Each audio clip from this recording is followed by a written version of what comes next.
November 20th, 2020 is Friday. We have another UFC card to break down. It's a pay-per-view, boys.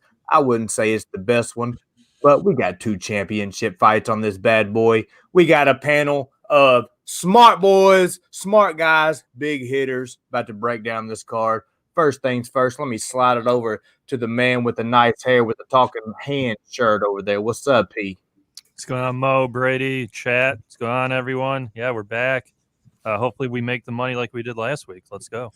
Let's go. Let's go. Below me, he was on a record-setting stream earlier for him, boys. 380-something, 387, something like that coming in, busting down doors with that big brain. I told him right before the stream starts, my man needs a haircut ASAP. What's up, Brady? Yeah, what's up? I definitely need a haircut. So I got my first comment that said I need a haircut on my video. So that's when you know it's time. And I've needed one for like 2 weeks. So going to be getting it Sunday. So looking forward to that. And also looking forward to this card. Have some decent parlays. I do think this is a really chalky card. Lots of big favorites should win. And I can't wait to break it down tonight. That's all right. All right. Sounds good. Glad to have you. Then the El Jefe Presidente of all this stuff, PSR man himself, Jeff Slaughterhouse. What's going on, sir? What's up, everybody? Y'all see something different? See the hat? See the hat? Uh-oh, I like it. I like it. Let's get a close-up on that bad boy. Uh-oh. It's a new line, razor sharp, cash from church. Uh-oh.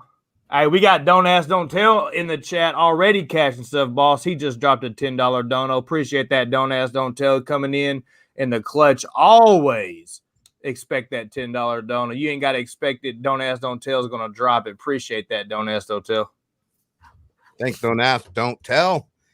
What's up? Yeah, no. So, Mo, what's up? We got some winners tonight. Brady, I know Preston and I have been talking. We got some winners. I saw y'all's video earlier this week, and I have to say, y'all might be surprised. We might be on the opposite sides of a couple of these. Uh-oh. I'm excited. Uh-oh. Let's get it going. Just like Slaughter said, check that cash it hat out. That's right, boys. We got new merch, RSP shirt, razor sharp picks, cash it hat, or cash it hats. Hey, you say that 3 times real fast, you'll blow your load real quick. Hey, I like that shirt though. That's gonna look real good with the sleeves cut off. Hey, that's gonna look real good at the horse tracks when I'm fucking winning those trifecta. Ooh, I like it. We got Micah Bell coming in with another $10 dono. Get this started off strong. There you go, Micah Bell coming through with the Red Dead Redemption character icon. That's $20 already in the stream, fellas. Hey, y'all coming through, showing up and showing out tonight. We appreciate y'all. Let's roll through this chat real quick. We got Rue Glock in the building, TC in the building, Micah Bell. We got the man, the myth, the legend, Mr. Fat Fist Boston Nick. He's out and about tonight, boys. Check him out on Twitter. He said he's riding something tonight. It might be a moped. We got Deer Slayer. We got BSP himself, Big Show Picks, Ali in the building. Of course, Don't Ask, Don't Tell. Micah Bell coming through with the donos. Big Connor. RSP Razor Sharp Picks. So shout out to the boys. If you could, make sure you hit that like button. That's how YouTube knows that you enjoy what we got going here. Also, if you're not subscribed, hit that subscribe button. We're steady growing up, boys. We're growing. We need you to make sure you're hitting that subscribe button. Also, hit that little share link. A lot of people don't know about it. A lot of people don't use it. We need you to help us, help you, help us. We give you winning picks. In return, you share links for us, fellas. Hit that, share that link to your social medias, whether it's Twitter, Facebook, MySpace. Copy it, send it to your phone contacts, group text, do whatever you got to do. Let's get some people in here. UFC 255, Figueiredo versus Perez. Before we get into it, yo, P, let's say they're going to be watching live with us tomorrow and they want to use a book to bet on. Where do they need to go? Yeah, so we use mybookie.ag. That's where we will be taking all our lines tonight, and the lines we will bet tomorrow. Mybookie.ag, promo code PubSports. You'll get 50% deposit bonus match, credit or debit, 100% on Bitcoin, minimum of $100. And Razor, I wonder how you're going to place a mybookie.ag future bet on your Sixers now that they have Dwight Howard. Ooh. To back up Joel Embiid, or are they going to move Joel Embiid? Who knows? I mean, can there be a bigger fuck up in a franchise than the Sixers? Yeah, I mean, yeah, the Embiid what they did Simmons, last night didn't make sense to me, but whatever. It's not my club. The Embiid Simmons duo is not working. It's not working, man. Dwight Howard's there now, so. But trust the system, right? Trust the process. Yeah, trust the process, indeed. That's what they say. The process. And just because we're the last MMA show on Pub Sports Radio Friday night, you have all these good ones throughout the week. You got Mo and Brady, you got Guru, you got Mills. Everybody seconds out. It just means that we're the most fine-tuned one. We get all of the information from the week prior, and we are ready to roll, man.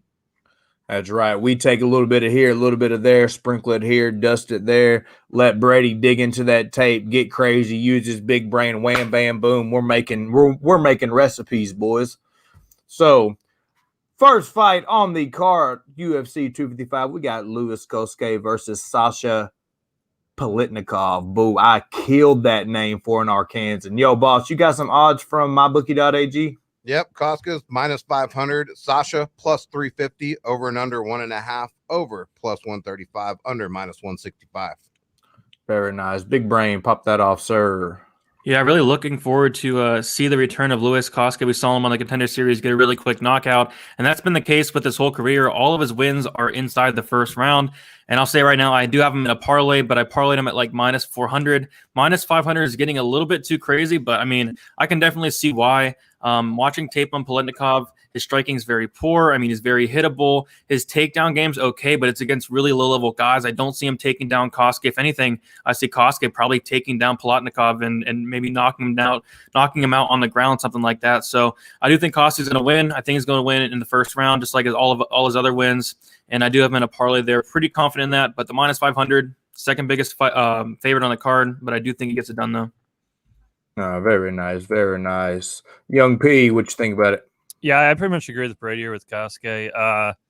The one fight I saw on YouTube for Palatnikov, it looked like it was filmed with a VCR camera from like 1980. So, and the way he was just coming in with his punches, really doing a lot of this. Cosce has good power, big power, good hitter.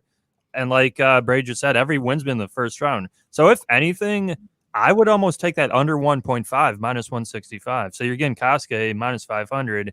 And a half. Yeah, pretty much down to a minus 165 favorite as long as, he gets that finish. So that would be my look. But like Brady said, you can parlay him. Cosce definitely looks to be the better fighter. And I mean, just minus 500 is getting absurd to me. But yeah, I'll take Cosce round one finish.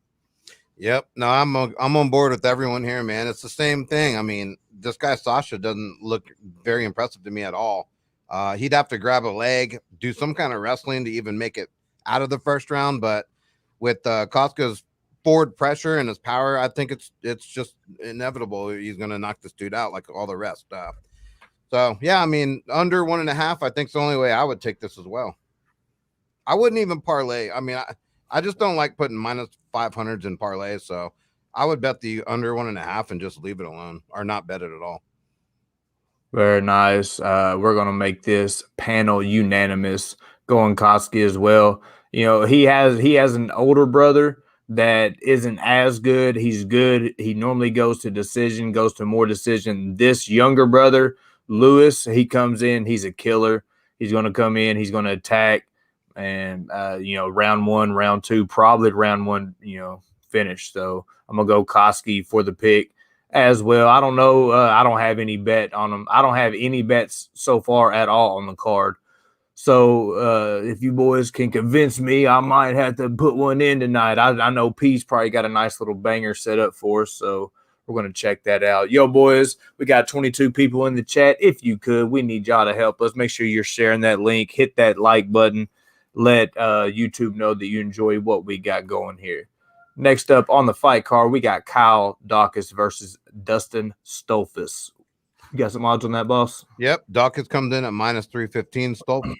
Stoltzfus plus 255, over and under 2.5, over minus 125, under minus 105. Nice. My tatted up friend, Brady, can you please let us know about this? Yeah, so I do have Kyle Daukaus in a parlay here, just because I think he's the better fighter pretty much anywhere the fight goes. And Stoltzfus, he's definitely not a scrub or anything. I actually think he has some decent upside. But when it's standing, Daukaus is going to be the better striker. He's going to be throwing the more volume, more technical. Not the most athletic guy, but I do think he has the advantage in the striking there. And on the ground, he has the advantage as well. We saw him go on the ground with Brendan Allen for a good period of time and look halfway decent on the mat. And what I like about him is just he can do it anywhere. If this does go on the mat, I'm assuming it's going to be Daukaus getting the takedown. Watching tape on Stoltzfus, his takedown defense is really questionable. But I saw in an interview that Daukaus said he wants to stand and bang and knock out Stoltzfus in this fight, which I think he could. I think that's a fine game plan. But I think the path to least resistance would be taking down Stoltzfus. But Stoltzfus is good on the mat himself. If he wants to stand with Stoltzfus for 15 minutes, I think it's fine. I think he'll win that way. I'm just really struggling to find a path to victory for Stoltzfus in that. And for that reason, I do like Daukaus in that parlay. Stoltzfus isn't bad though. I think he's decent, but I just think Daukaus is better everywhere. Nice. What you think about it, P? Yeah, I agree. I think Kyle Daukaus is a really good fighter. If anything, again, I hate being pretty plain Jane here, but I think another under here, under 2.5, -105. I think Daukaus gets a sub here. I think this could be more of a grappling match. Daukaus does look a little better on the feet, but Stoltzfus, though, the way he got that win for the contender, the guy fell on his arm on a slam and just broke his arm. Yeah, that was nasty. Yeah, so we really don't know how good he is. And Daukaus, we saw he put it on Brendan Allen pretty good standing, and on the ground it was pretty close. Allen gets the decision win. Then they move on, and now we see Allen get wiped out by Strickland last week. I think people are going to undervalue Daukaus here, but I think Daukaus is really legit. Very good ground game. Tons of finishes on his record, and I think he makes his second fight here in the UFC a proper one. Gets a sub. I would like to see Daukaus by sub. I think that if you're getting over 3-1, I like that. Or Daukaus in a parlay, like Brady said. But yeah, everyone in the chat, what's going on? 2 cents, Danny, Ali, Micah, everyone in the chat, what's going on, guys? Yeah, Daukaus by sub is +250 if you like that. So not a bad look. But man, this one's a little closer to me because I know Daukaus is a good fighter, but he's not really that great. And like I said last week, I think Brendan Allen's a little overrated personally. Personally, I do. So we saw a little of that with Strickland. He didn't even get the first takedown. Strickland got the takedown. And that's what I think that Dustin can bring to the table here is the one thing he's probably better at is the wrestling department. We saw what he did the last fight. He picked the dude up and slammed him down. That's no fluke. He slammed the fucking dude down. That's wrestling. He did that. So this is a close fight. I think if Dustin can use his wrestling and actually hold him down and in place, I think he does have a path to victory. If he stands and bangs, yeah, Kyle's probably going to finish him on the feet. Dustin does look a little stiff and he looks hittable. So probably leaning Dustin, but I'm not going to run to the fucking ticket booth to play him at -315 when he's only had one fight in the UFC. And honestly, I would take the dogger pass here, man. So I guess if you put a gun to my head, I'm going to take a shot with Dustin at +255. I just feel like if there's a slight chance of him using his wrestling, that's the way to do it. So, and then we know Kyle's weakness is the wrestling. Brendan Allen took him down at will, and I know Brendan Allen's a beast, so I don't want to take that away, but I just think he can be taken down, and he's okay with being on his back. So I don't know, man. I'll just take a shot with Dustin here just to go against the panel, but I'm not betting this fight at all. Very nice. Dog or pass situation for El Jefe Presidente. Me, I'm going to go Daukaus. I think he's a good fighter. I think that just like what Boss said, if he finds himself at a wrestling disadvantage, where he's going to make up for it is the scrambles. He likes to be on his back. When you normally have those type of fighters, they are a little bit easier to take down because they kind of they feel comfortable on their back anyway, so they kind of tend to go to their back a little bit easier, want to establish guard, get in some butterfly hooks, maybe get some kind of sweep out of it. He's good at he does have a decent sprawl, and when he does, he likes to snatch up that darce. He has long, lanky arms, but and his stand-up's not horrible. It's not the best. He doesn't throw in a lot of combos. He throws 2-3 punch combos at most, cuts the cage off. He has nice straight punches, nice cross down the middle. So I can see him trying to keep it on his feet until Stoltzfus starts trying to shoot, change levels. Then we're going to see scrambles. And then from there, I think Daukaus is probably going to snatch up a sub. He's going to get some kind of guillotine, Darce choke, something like that. But I don't think that the line should be this wide coming off of a guy that is coming off of a loss. I mean, that is his last fight, right, against Allen? Yeah, and I had money on Kyle Daukaus that night. I thought he had I did too, actually. So I don't know. I mean, it was a lot closer than I think. Yeah, it was a good showing. He has good subs. He's good off his back. It's not underrated, his stand-up. His stand-up's nothing to write home to, but it's not horrible. So my pick's going to be Daukaus by sub. There is a little bit of hometown pride going on, though, in this match because they're both from Pennsylvania, it looks like. So nice. Another thing I like about Kyle Daukaus is he has his brother that his brother's just not not going to be a world champion, but he's a bigger body. He seems halfway skilled, so he has a good training partner always during this Corona.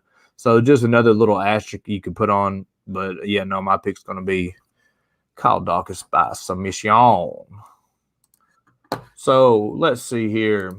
So if you're suffering from stress, anxiety, joint pain, aren't we all? Welcome to 2020. Visit Natural Heights at 1880 Nacogdoches Road in San Antonio or call them at 210-592-1060. That's 210-592-1060. Boss. Yes, sir. I bet you've called them a couple times, haven't you?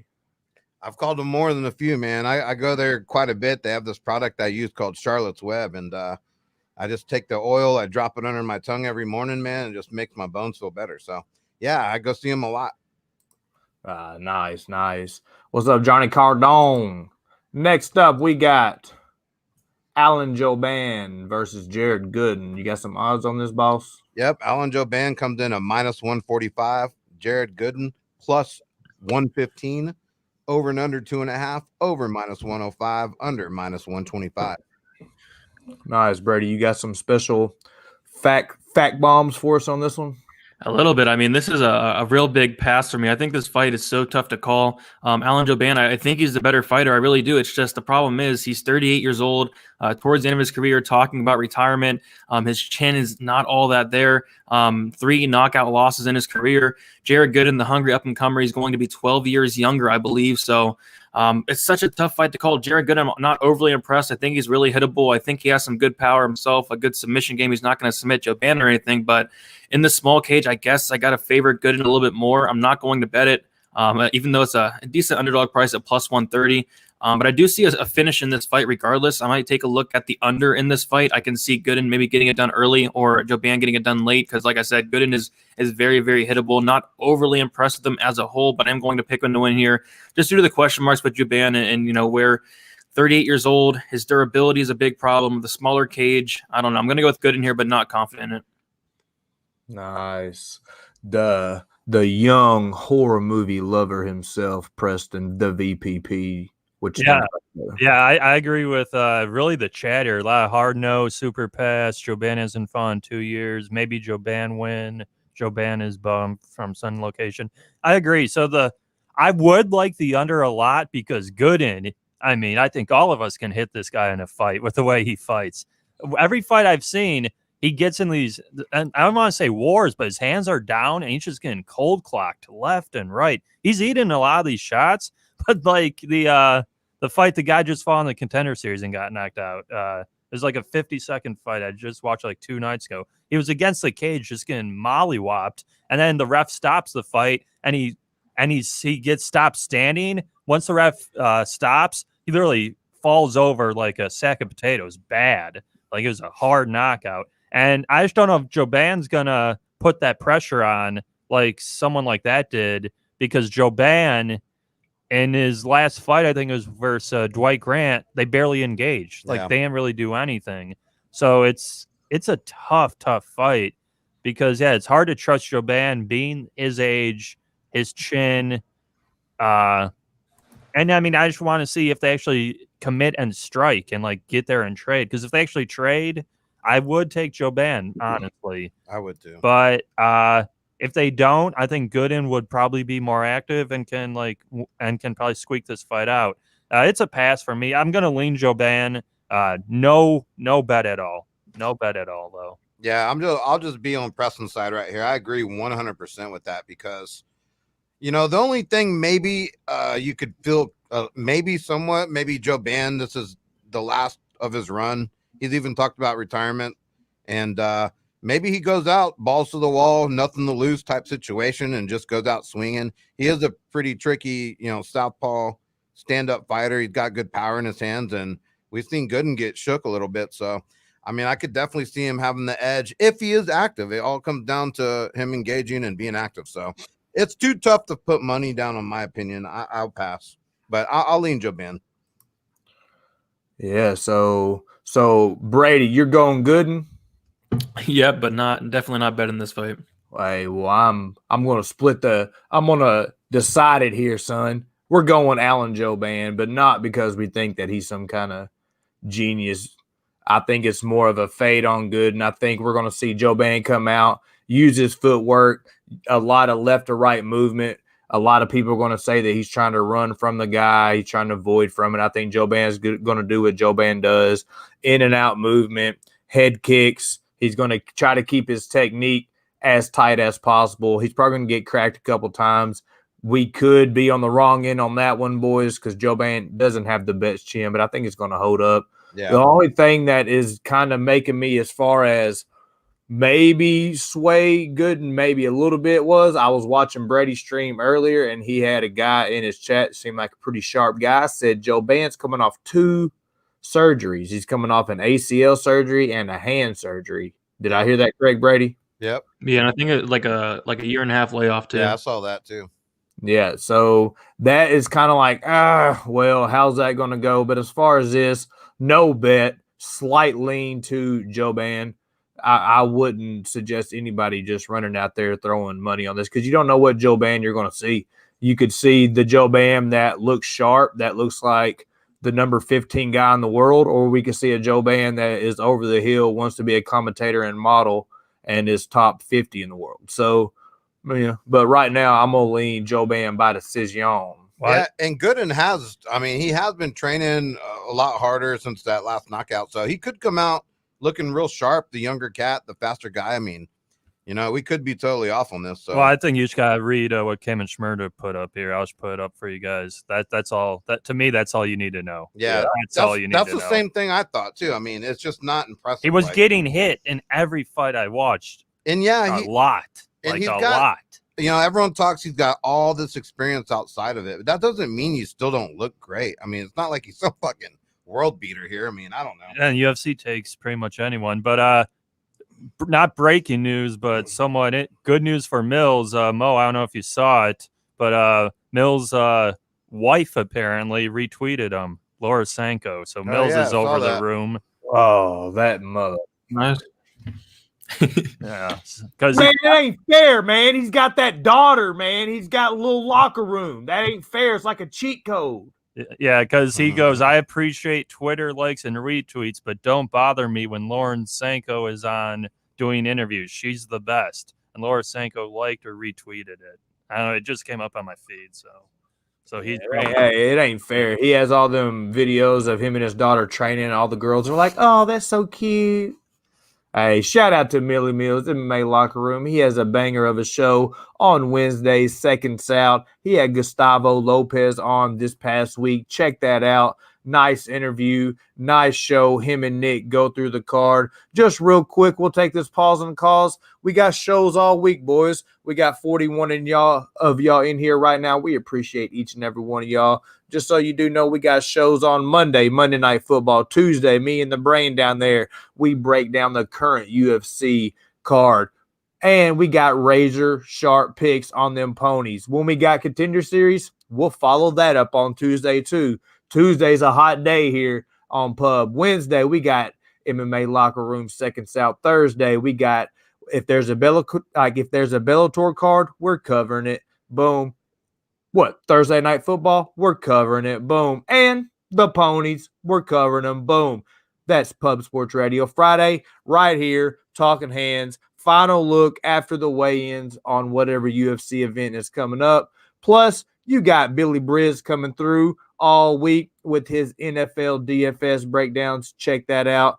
And let's see, Saturdays, just like our Monday Night Raw, we got whatever UFC card, we're doing a live watch party. We're live betting that bad boy from start to finish. We're getting the whole crew in here. It's a fun time, a fun situation. And it's kind of our flagship. So if you haven't watched it, come over, chill with us. It's a fun time. Then you got Connor on Saturday mornings and Sunday mornings, college football and NFL. We're covering every aspect of sports right here on Pub Sports for you. Make sure you hit that subscribe button, hit that bell notification. Also, hit that like. That's how YouTube knows you enjoy what we got going here. Next up on the card, we got Nicholas Dalby versus Daniel Rodriguez. El Jefe Presidente. You got some odds, sir? Yep, Daniel Rodriguez at -330 against Nicholas Dalby at +255. Over and under 1.5. Over -180. Under +150. Very nice. Big brain. Pop it off, sir. Yeah, so Dalby ruined a lot of parlays his last fight going against Jesse Ronson.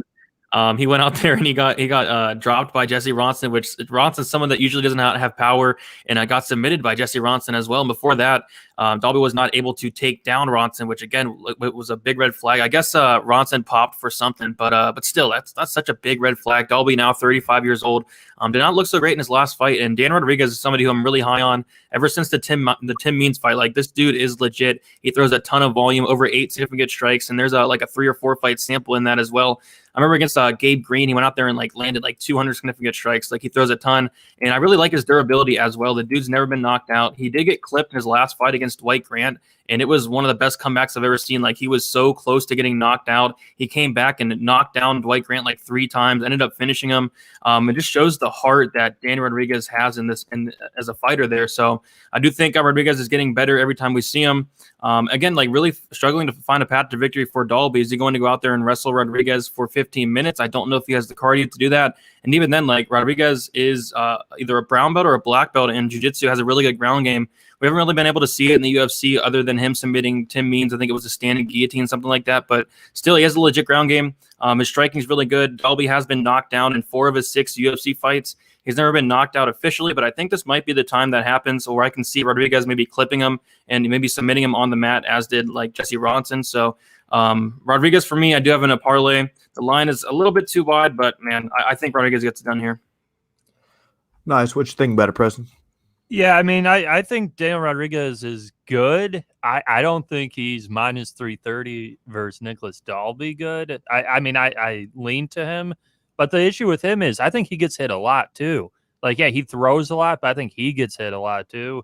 Dalby, though, doesn't really have that one-punch knockout power to really threaten him like Dwight Grant had when he put him down. But Dalby can wrestle. Dalby has decent grappling. Will he be able to implement that for 15 minutes?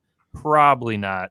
But, I guess I'll lean Rodriguez via finish. I'm just not as high. I think he beat – I'm going to probably take Tim Means later, but Tim Means I don't think's all that great. And then he beat Gabe Green and then Dwight Grant. So I think he's getting a little overhyped. But because Dalby against Ronson was -400. And for him to switch from -400 to +255 is pretty ridiculous to me. I'll take Daniel Rodriguez, probably TKO round 3, but this isn't even a parlay piece for me. So I'm gonna pass this fight overall from a betting perspective. Yeah, I mean, I've been burned. I bet on Dalby last fight. I got burned. I rode him the fight before that against Cowboy Oliveras. He won that. I mean, I guess it was kind of questionable. Yeah, I think he lost. He got a hometown. So I got lucky there, but because it was in Denmark. He can, he can wrestle, but like Brady said, I mean, Rodriguez is a brown belt. I've seen Dalby get submitted, and man, I don't know. Rodriguez, his boxing to me is just way better. Yeah, he has way more power. Dalby, he's known for that kind of high pressure game, but as of late, his high pressure still doesn't seem like. It's not like a Colby Covington high pressure, It's not like it. When people say that, I automatically think like Colby Covington, like high pressure. But but it's not that high pressure. So I like Rodriguez a lot. I think he gets the job done. I'm not going to bet him at minus 330. That's too high, but I could see this being second round, third round knockout. Daniel Rodriguez. I think he TKOs, gets Dalby hurt and puts it away. Yeah, I'm with y'all as far as going on D-Rod. He comes out throwing a lot of volume. My man throws a lot of volume. He kind of leaves his chin up in the air, and with throwing with chaos, he could get clipped as well. He gets hit a lot. He can get rocked, but he seems to recover fairly fast, and he just keeps coming. I like that volume. Another thing that I learned in Big Brady's stream was if this is somebody in the chat or maybe P or El Jefe knows, but is Daniel Rodriguez a 10th Planet black belt? No, but I know he trains there. Yeah, 10th Planet, but he's brown belt, I think. Yes, yeah, I think it's 10th I mean, Planet that's brown belt pretty there. big to me too, because then in my mind it's like, where does Dalby have the advantage? Well, okay, well, he has decent level changes. He can grapple all right. But then if he gets Rodriguez down and Rodriguez, trains under Bravo, then he's probably going to be pretty comfortable on his back, get a sweep, get a sub, something like that. I think the sub prop on Rodriguez is something outlandish, crazy. But I don't know how he finishes Dalby. I say late second round, early third round, he's going to end up finishing Dalby somehow. I just think Dalby's over the hill, and I think his chin has been checked, and he's going to get finished one way or another. I don't think D-Rod's going to sub him. It's going to be probably like a volume-based TKO, you know what I'm saying? He's going to overwhelm him. He's going to shell up like he does, and he's going to finish him. So, I mean, the pick for me is D-Rod. What's that, El Jefe? I'm going to say, I think Rodriguez's wrestling's a little underrated too. I mean, I think he can stuff Dalby's takedowns. I mean, we saw Tim Means. I thought Tim Means was way the more well-rounded fighter, and Rodriguez choked out Tim Means, didn't he? Yeah. Because Tim Means couldn't get him fucking out. Well, once Means got cracked at the end of the first round, he was cracked. Yeah, he was done. I know, but still, I mean, that's, that shows you something. So I like Rodriguez. Yeah, I think his wrestling's being underrated here. Very nice. Not really because he's the big favorite, but you know what I mean. No one's really talking much about it. But. Yeah, my thing though with like when you get to this high of a line, I go back to we have some interviews on Pub Sports Radio with the guy Miami Eric, who has bet big money for a long time, and what he would always say is, would you lay it? So whatever your unit size is, would you lay it straight for a unit? So would you lay $330 on Rodriguez for a unit? If you would, then he's worthy like a parlay or a straight bet, because that's what I think when I get to these type of lines. Like last week, it was RDA. I laid it with RDA because I thought he was worth it. I don't put Rodriguez right now in that type of category, even in this fight.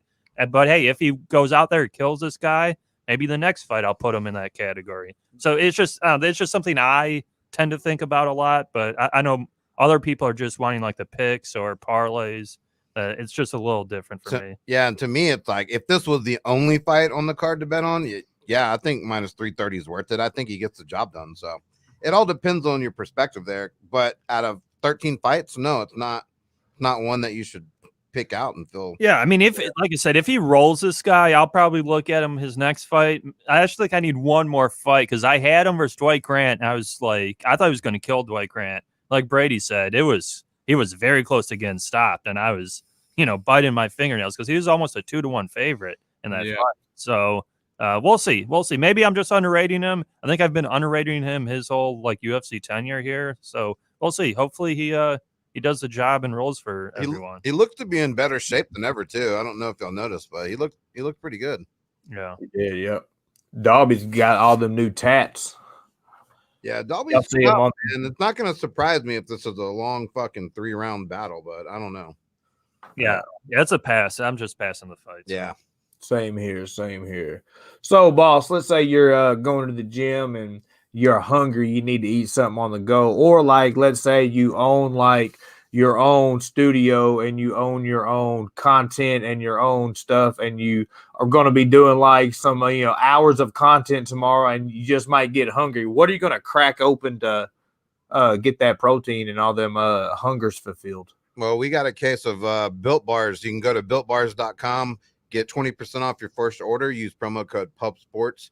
www.builtbars.com. They have all kinds of flavors: Cherry Garcia, cookies and cream, mint chocolate, peanut butter, you name it. They got it all. And man, I'll tell you what, they're not half bad. I bit into one the other day. I got a shipment in. They sent me a big package. I'll bring them down tomorrow night. And we'll let everyone else be the judge of that. Yeah. Very nice. It gave me a boost of energy, man. And next thing you know, I'm outside cutting my lawn, which is very self. Hey, somebody get a camera over there. We need to do a Built Bar commercial. Usually I just hire someone, but yeah, I'm in a new house, new place, so I decided to cut my own yard. Hey, there you go. Hey, there's Jose an idea. Boss biting into a Built Bar next clean, and he's got his push mower on blast, getting it out. So there you go. Appreciate that. Next thing you know, I'll be in the gym like Mills, training my fucking high knee. There you go. Hey, switch double knee on him, son. So also, guys, y'all don't want to get me in a fucking jiu-jitsu gym. There'll be trouble in San Antonio. Oh no. Hey guys, if you want to support the crew, you go to pubsportsradio.com, pick you up some merch. You got this black and yellow hitter right here with me and Nikki. We be pubbing. We got the blue banger. We got all kinds. We got some Clint merch. We got we got the logo. I like to call it the Jerry West. You know what I'm saying? We got the logo. So go over there, pubsportsradio.com. Check it out if you want to support the cause. Also, guys, let's make sure we're smashing that like button. Only takes about a half a second, and it helps out a lot. So take the time, hit the like button. If you're not subscribed, hit that subscribe button. Next up on the fight card, we got the older, not as good Shevchenko coming in facing Ariane Lipski. Yo, boss, you got some odds on this one, sir. Shevchenko coming in at -160 versus the Queen of Irons, Lipski, +130, over and under 2.5, over -290, under +230. Very nice, very nice. Young Brady, pop it off. Yeah, so first of all, this is one of the biggest passes on the card for me. Definitely a dogger pass. I think the stand-up game is going to be actually kind of close, but you do got to favor Shevchenko. I do think she's the more technical fighter. Lipski has very, very bad striking defense. She does get hit a ton. I guess the thing that concerns me from the Shevchenko side is the ground game. Like, she has a glaring weakness in her ground game. Katlyn Chookagian, someone who had 0 takedowns, their fight prior to that, she went out there and dominated Shevchenko for 2 rounds and ended up getting the decision there. So if Lipski came out here with the game plan to take down Shevchenko each and every single round, work her ground game, I do think she's extremely live. It's just that's not something I've seen her do on tape. So for that reason, I'm going to side with Shevchenko. I'm guessing they're going to stand with each other for 15 minutes. And at that point, I do lean Shevchenko. But Lipski, if she comes out here and gets takedowns, she can definitely win this fight. It's just not something I really want to put my money on, not something I really want to bank on there. So the pick Shevchenko, and this is a huge pass. What you think about it, Preston? Yeah, I call Shevchenko. I know this is Mills' boy, but this guy in the UFC was exactly like Shevchenko on the ground. Curtis Millender, the guy, you put him on his back, he couldn't do anything. Shevchenko, you put her on her back, she can't do anything. But like Brady just said, Lipski isn't a takedown artist. She's not really a ground specialist. Yeah, she got that insane like knee bar where she like pretty much tore. Yo, P. But who was it last week on the fight card that had no takedowns, and then all of a sudden came out was a takedown master? I'd have to. Brady. Do you remember?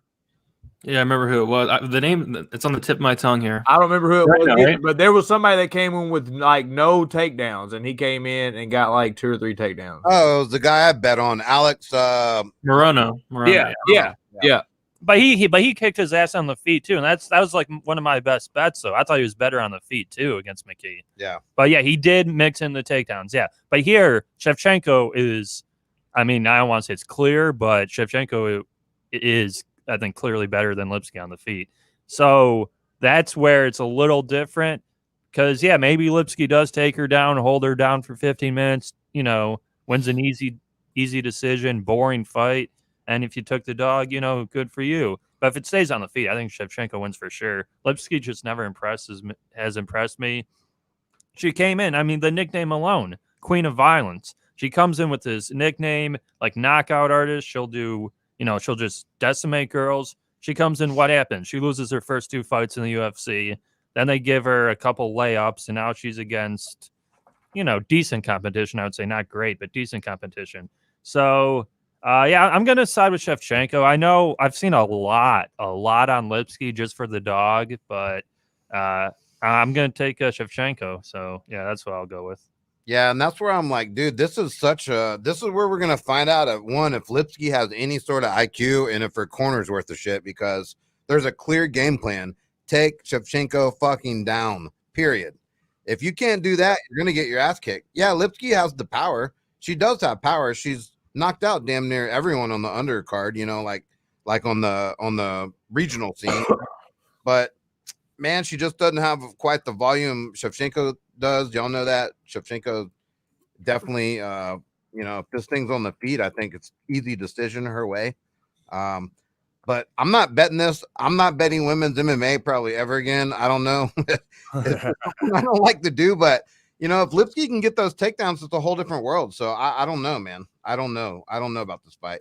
It's definitely one of them situations. It's like if this happens, then it's a clear-cut winner. Like if Lipski comes out and she even goes for some level changes, if she clinches and gets her against the cage, Lipski's going to win. And it's like you said, Lipski, she's not known to get takedowns. She has one takedown in all of her fights. Exactly. I could see this being a stand-up fight. I could see Lipski coming out saying, wanting to prove that she has good stand-up too. Just the difference is we got Shevchenko, just like y'all said, she comes out with that volume. She's got volume. She got, world-class striking, and that's where her bread is buttered, is stand-up. She's going to be able to throw that volume out. And then we got Lipski, not a bad striker, but more of a power striker, big hooks, 2 or 3 punch combos, big looping stuff. And you get a striker that's coming in throwing big looping stuff and a striker that's coming in throwing tight pinpoint accuracy type, then I think the accuracy sniper is going to win that battle. So my pick's going to be the older, not as good Shevchenko. And another thing that kind of put me over the edge is the weigh-ins. I mean, she looked good at weigh-ins. She looked in shape. She looked chiseled. She looked, she had like an 8-pack. And then, I started thinking, maybe, it's not like she's not getting better. She's 36, but maybe she had a good training camp with her sister. You know what I mean? Y'all might remember. I don't remember. Has she ever been on a fight card with her sister before? Like, have they ever been peaking at the same time? I don't know. Yeah, I mean, that could be something too. Maybe if she's been keeping up with Valentina, then Lipski's not going to be too bad. So the pick's going to be Miss Shevchenko, but it's kind of just like Boss said. I mean, it's a damn coin flip. So I would stay away on the pass. I would pass, but my pick's going to be Miss Shevchenko. And the rumor has it that Lipski's had a great camp too. As she's training with some top-notch people. She's been training with Maia and some other people. So maybe she is prepared for those takedowns. Who knows? But Interesting. Dude, I don't know, man. This is too. I'll just be, I'll go opposite against the panel just for fun. Like, I think Shevchenko decision, really, but I'll just say Lipski. Fuck it, I don't care. I ain't gonna bet it either way. So, I mean, I'll just go Shevchenko. She's gonna fucking win in the stand-up, I'm sure. It doesn't matter. There you go. There you go. Flip a coin and pick for me. I don't care. There you go. Heads or tails, motherfucker. Yo, P, let's say, where are these guys? We got some guys in the chat. They're like, where are we getting these lines from? Hey, you got some kind of code we can use? Where do they need to go? What book do they need to use, young Preston? Yeah, that's going to be mybookie.ag, promo code PubSports. Get that 50% deposit bonus, credit or debit, minimum $100, 100% on Bitcoin. And I hope there's a knockout like the one our social media guy just tweeted out for the Talkin Hands account on that Lipski fight, because this girl, she pretty much lost her head with one punch. So it's up there on our Talkin Hands Twitter account. You guys gotta be following. Who's that? LFA? Invicta. Oh, Invicta. Okay. Yeah. Oh, this was yeah. It's just that's tonight. Yep. But when they get to the UFC, it tends to be decision. So yeah, and something like this, if you're not shooting for takedowns, I mean, it's going to be stand-up battle. So, and I don't think Lipski has the volume per se to win a decision. So to me, it's knockout. Yeah, here's another one. It's another example I just said. Would I feel confident laying that one unit either side? And no, I wouldn't. This is a classic kind of bet to just a bet type fight. So yep, exactly. Next one though, I think I got something for the next one. Ooh, oh, you got something, huh? You Yeah. got something. Well, normally I go Young Brady pop this off, but you better be prepared, Pete, because I might send it your way first. Next up on the fight card, we got Joaquin Buckley versus the Beverly Hills Ninja, Jordan Wright. El Jefe Presidente. You got some odds, sir. Yep. Buckley's minus 250. Jordan Wright plus 195. Over and under 1.5. Over plus 120. Under minus 150. Well. Normally I say young Brady pop this off, but it sounds like P is just itching at the trigger to pull it. So let's hear young Preston. What you think about this one? Yeah, I mean, I think Jordan Wright's horrible. Like that. Yes. Okay. Good. You had me worried for a second. I thought you were going to tell me to come bet Jordan Wright. God no. Every fight I've seen, this guy just throws. Mo calls them naked kicks. He just keeps throwing those kicks, chin in the air. I think Buckley knocks this guy out in the first round. I'm not 100% positive, but yeah, this line to me, this is a perfect parlay piece. I think Buckley kills this guy. Every fight I saw from Jordan Wright, his hands are low. He just constantly throws those kicks. And Buckley's getting better. Buckley's getting a lot better. He really put on Impa before that. And I don't even want to call it a flash knockout, but he was putting it on Impa pretty good. He comes forward, hits hard. I don't think Wright's going to be able to handle it once he hits that power comes from Buckley. I think Wright gets put to sleep. This will probably be part of a best bet parlay because I wanted to do. We spoke about earlier Fig and Blades. Buckley might be on it instead. So Buckley's for sure one of my. I'm not going to call it a lock, but he's right now. He's my best bet. Fig Buckley. Okay, so Fig Buckley, no Blades. Yeah, that's what I'm 99% certain on right now. So, but yeah, I mean, unless you guys can convince me on Wright, but I am really heavy on Buckley personally right now. Yeah, I mean, be honest, dude. Buckley is fucking coming off this huge high, so he is getting a little overvalued in my opinion. But Jordan Wright, I don't think he's fucking very good at all. The one thing I guess you could say is the height advantage. Jordan Wright, I have seen him in some tape. He gets in that clinch pretty strong, and Buckley does keep his head down. If he catches him with a few knees, maybe, but I think Buckley's just too strong. If he puts his head down, really focused, yeah, I think he runs right through Wright personally. So yeah, Danny, can you in the chat, Danny, can you convince me about Wright here? Why you're taking the shot on the dog? And then you guys go ahead or whatever. Yeah, no, Danny, be detailed in that description because I want to know too. Young Brady, what you think about this one, brother? Yeah, so I ended up parlaying Joaquin Buckley last week with Danny Rodriguez. I wanted to get in that parlay early because I thought a lot of love would come in for Joaquin Buckley. I thought, the flash knockout, everybody saw that. It went viral. So I thought, a lot of people would gravitate towards him, but it's been the complete opposite. That line has went the other way. I'm seeing so much love on Jordan Wright. I really don't understand it at all because the last time Jordan Wright fought, like a lot of people thought this guy was an absolute bum. Like there was people betting against this guy. I saw it everywhere. I think I was like one of the only people out there that was really, really confident on Jordan Wright. And a lot of people were crapping on this dude. A lot of people thought he sucked. A lot of people thought he was a can crusher. And I mean, he was. I mean, in his first 7 fights, all his opponents had 0 wins in his first 7 fights. So yeah, he's a can crusher, but I really expected all the love to be on Buckley. So the line has definitely came down a lot. I see Buckley minus 230 on some books, minus 250. And I really thought it was going to go the other way. So I got in early. I should have waited, I guess. I'm really shocked, honestly, that this much love's coming in on Jordan Wright because, honestly, I don't think he's that great. I think he, crumbles under pressure. We saw in the Fluffy Hernandez fight that isn't on his record because Hernandez popped for marijuana. But still, I watched that fight. And if nobody watched it, you got to go watch that. Like Hernandez went out there and put the pressure on him, knocked him out in like the first minute. Like Wright does not like being hit at all. He likes being the hammer. If he's the nail, he's going to crumble under pressure. And Buckley needs to come in here, pressure him. He's going to knock him out in like the first minute. Like I don't think Wright's that good, but can Wright win? Yeah, sure he can win. He has some decent power. We've seen Buckley knocked out before, but I really do think Buckley's the real deal.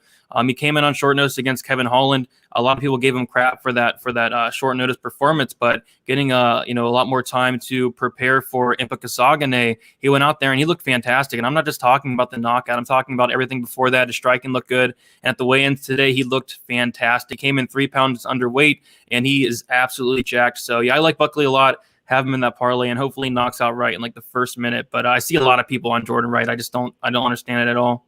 Yeah, I was going to say, I mean, that is the perfect recipe for Jordan Wright's style, which is that karate taekwondo, is you get right up, which Buckley does. He gets right up in your face and puts that pressure on. That will break these guys. So I'm real interested to see how Buckley plays it. But I mean, to me, that's the only way he's going to play it. That's the way he fights. So yeah, I agree with both of you. Yeah, no, I mean, if you watch some of these UFC predictions, there's some people that are on the Beverly Hills Ninja or whatever cat's name is, and I just don't see it, especially with this matchup. So I don't think it's going to be some kind of kick knockout. I definitely see Buckley knocking him out. This is how I see it.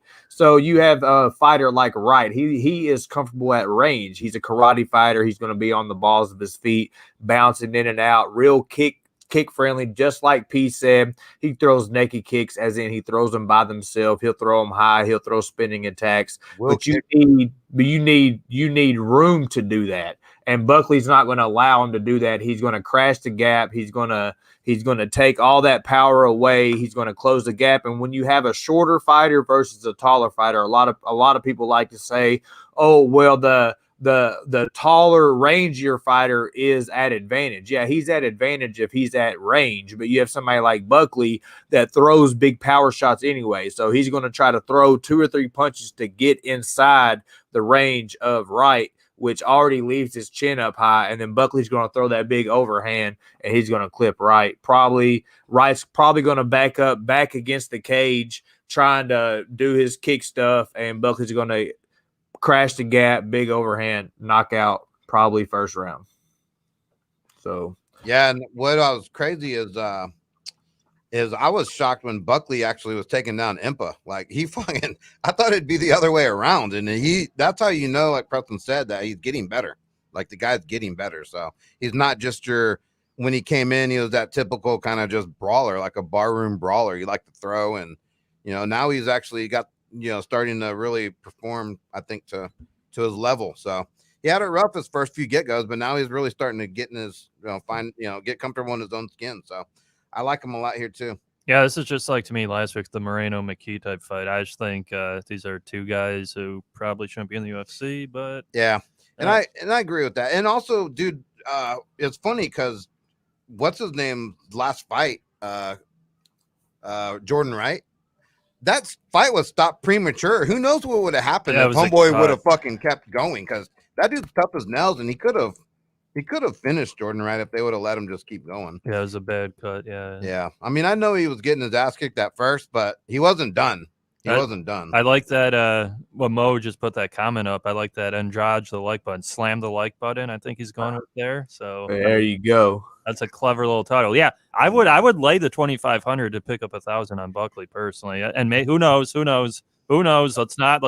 Whoa, Pete. Not get crazy here. Let's not get crazy here. Did you just say tomorrow you're throwing 2,500 down? No, I mean, let's not get crazy here. I just threw that out there. But hey, if MVS would have caught a pass last week, if I would have put MVS instead of Christian Kirk in my stupid FanDuel lineup, I would. I'll tell you that. You'd be swimming in the dough, huh? Yeah, I mean, I would have won 100K, but that's neither here nor there. So, but yeah, no, I like Buckley here a lot. There you go. Hey, well, if you want to read that off right there, that is young Danny's reason for taking the Beverly Hills Ninja. I should be way closer. Buckley's getting a lot of hype because of viral KO. I can't let you. Yeah, but my only issue with that is it was a viral KO, but before that, Buckley was beating Impa's ass pretty good. He would have won that fight regardless. Yeah, it wasn't like and I had fucking Impa. I was pissed about it. Yeah, it wasn't like he just, flash knockdown on him. He was winning the fight pretty clearly. So, yeah, I mean, I'm still on Buckley. I mean, I'm gonna be on Buckley some way, maybe with Fig, but yeah, I really like Buckley here. So yeah, no, that's it. Betting on someone that shouldn't even be in the UFC. No, Buckley That's should. a new one. No, Jordan Wright shouldn't. Oh, okay. I thought you said both these guys. No, Reese McKee shouldn't. Reese McKee. Yeah, for sure. Well, yeah, no, Pete. RSP wants to ask you a question. Razor Sharp Picks. Did the Packers win you money, Pete? No, Razor. Bet on the Packers, Pete? Razor, if I would have put MVS in my lineup instead of Kirk, which I thought of, but I have a very big no Packer deal. You know how it is. So I cost myself $99,000. So damn, son. Damn, I bet you could go back on that no play rule now, huh? Oh, I was furious because people were joking. I was texting Billy. Billy even said, yeah, he was, because I was texting him during the sweat, and I was like, Billy, I had MVS in my fucking lineup. I switched him out for Christian Kirk because I hate Green Bay that much. And then, I mean, it was a miracle.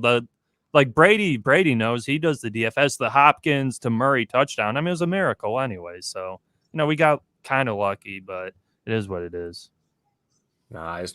We got Captain Knuckle. He says he's new to the channel. He said, what up, DFS by the numbers? Hey, yeah, guys, if you are like Captain Knuckle and you're new to the channel, make sure you're taking time to hit that subscribe button, hit that bell notification. Also, hit that like button. That's how YouTube knows that you enjoy what we got going here. Also, one little thing, hit that share link button. Share this link to your social media. Go to one of our accounts, retweet it from there. Do it one way or another. Find out a way to get this link out, copy it, put it in your phone book, get it in your phone contacts, send it to some people. Everybody send it to one person. We got 55 people in here. Y'all send it to one person. We'll be looking pretty. So y'all do that, and we will be highly, highly appreciated. Next up on the fight card, we got, in my opinion, probably the fight of the night. We got Brandon Moreno coming in facing Raw Dog Brandon Royval, El Jefe Presidente. You got some odds on that, sir? Yep. Brandon Moreno comes in at -185. Brandon Royval +155. Over and under 2.5. Over -135. Under +105. Nice. Big brain. Pop it off. Yeah, so probably the best fight on the whole card, and it's on the prelims here, which is really interesting. But still, I'm really looking forward to this fight here. Brandon Moreno, I think the dude's absolutely legit. I think people are forgetting about him a little bit. He's only 26. He's young himself, as is Royval. Moreno's improving each and every time as well. Like over the past couple fights, you've seen so many improvements in his wrestling, in his scrambling game, in his striking as well. And Royval, he looks legit. I mean, went out there, submitted Tim Elliott, went out there, submitted Kaikar France, two guys that are okay, I guess, but this is going to be a huge test for Brandon Royval. We're really going to see where he's at in the UFC. I can't bet this fight either way. I kind of think the line should be a little bit closer. What I'm going with, I think Moreno is going to be the more technical striker. I think he's really tough. Both guys have never been knocked out, but we have seen Royval rocked before. He was rocked in that Kaikar France fight. He was rocked against Casey Kenny as well.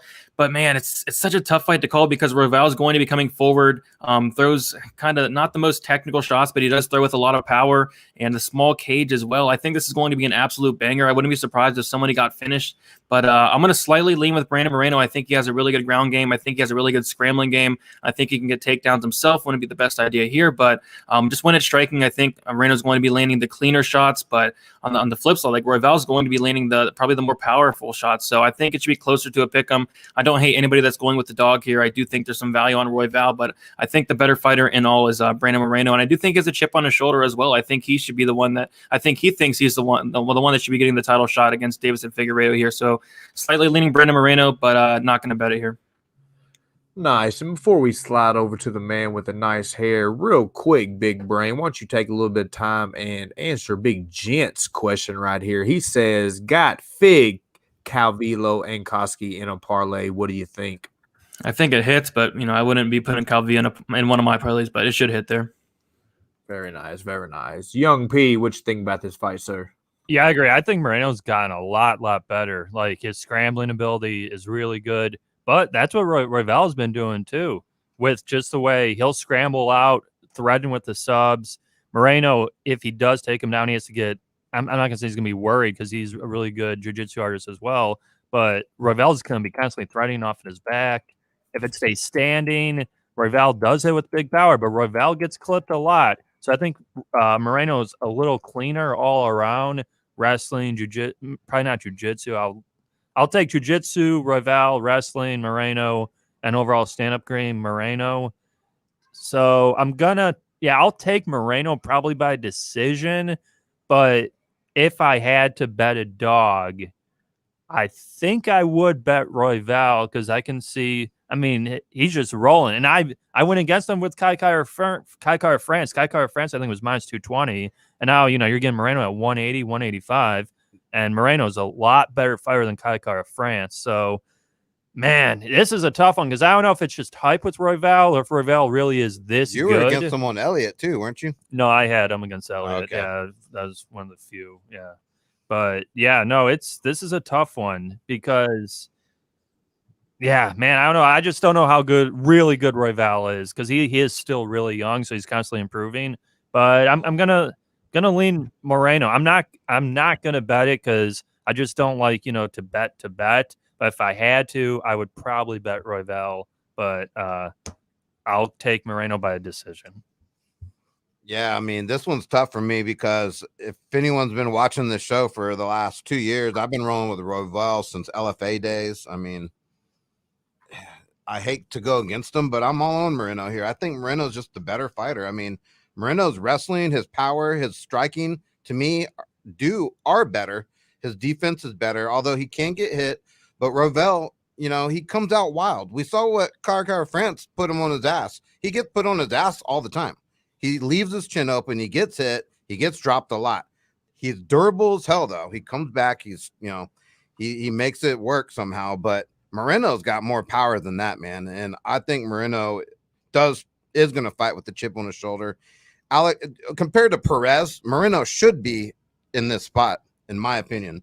I hate to go against my dog. I love Royval. I think he's got a bright future. But I'm going Moreno all the way here, and he's probably going to be one of my money bets.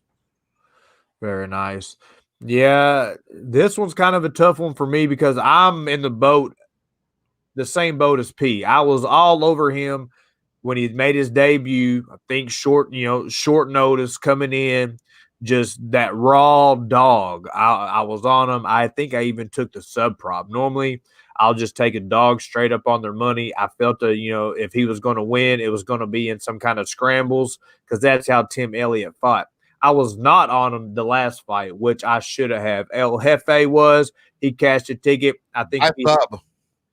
We had Billy Brisbane. He tailed the El Presidente himself. He cashed on it. So definitely we were cashing on Royval that night, but my official pick wasn't Royval. This one right here, I think if it was like a step down in competition, maybe there was like one in between him and Brandon, then maybe, but I think this is just a little bit step up in competition for him. I think that just like P said, he has better stand up, he has better jiu-jitsu, he has better wrestling. Then we got Royval coming in with the better jiu-jitsu. And another just little fact bomb for you. A lot of people think Royval's like the young upstart. He's 29. We got Moreno coming in. He's the young killer. He's 26. He's the assassin baby, as he says. So I just see this being like that. These guys are going to come in and they're just going to bang. And I think that Moreno keeps it a little bit more in between the lines, to where you have somebody like Royval that gets a little bit more wild. He'll throw wild stuff. He'll get clipped. He's one of them fighters like what I talked about earlier, that he will find himself on his back and he will be taken down a little bit easier because he's comfortable off his back. He's comfortable in the scrambles. He likes to throw up darces.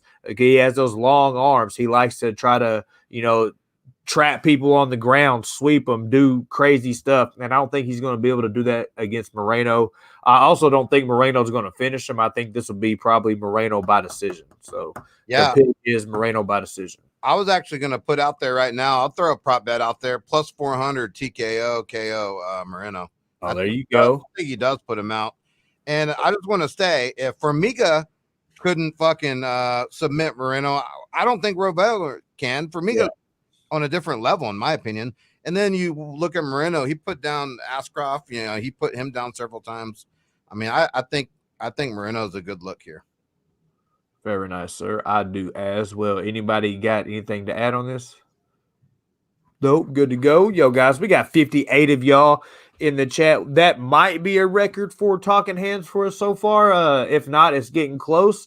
If you can, make sure you're sharing that link. Let everybody know that this is where the big hitters are on Friday. We're up and coming. We're the new kids on the block. We're about to kick everybody's teeth down their throat with these amazing picks, these bets that we're going to be cashing, and you can catch us live tomorrow night covering the UFC 255 full fight card from start to finish. I think Big Brain said he's going to join us early in the beginning for the prelims. Come watch some fights. Just no Southern Comfort, Big Brain. We want to keep it between the lines. I'm playing. You can drink all of it you want, brother.